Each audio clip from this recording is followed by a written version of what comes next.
Good morning, recruits, fellow wildlife officers, family members, and honored guests. I'm Wildlife Officer Joseph Spears, and it is my honor to be here today. I'm hoping to answer that nagging question that I'm sure is burning in the back of your minds.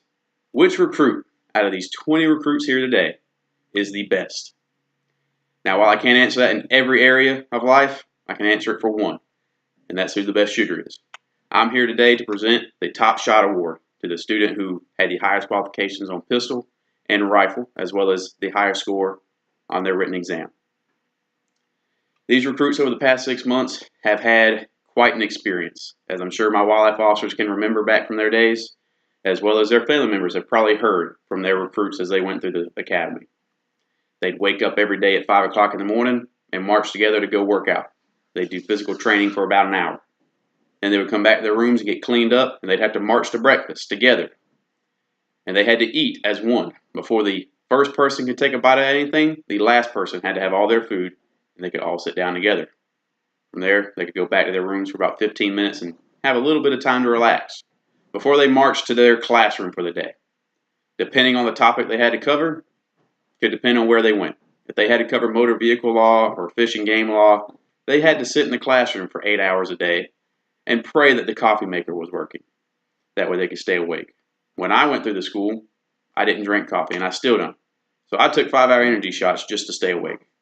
Other days were a little more fun. You might be out on the driving track learning evasive driving maneuvers.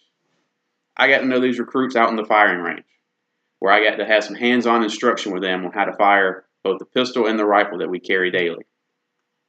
I also had to supervise them in the classroom for a brief period as we went over the classroom portion of the class. It is my honor to tell you that nobody here scored less than a 90% on their pistol or rifle qualifications, which the minimum in North Carolina to be a law enforcement officer is 70. Shows that these recruits here have gone above and beyond the standard. And every recruit here scored a minimum of 95% on their written exam.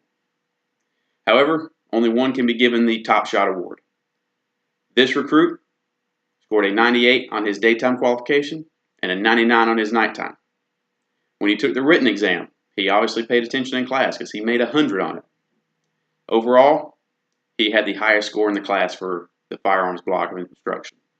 However, to show you how close this race was, 3 other recruits were within 1% of his overall score. So if you would, please, everybody stand up and give a round of applause to the recruit, soon to be wildlife officer, John Smith.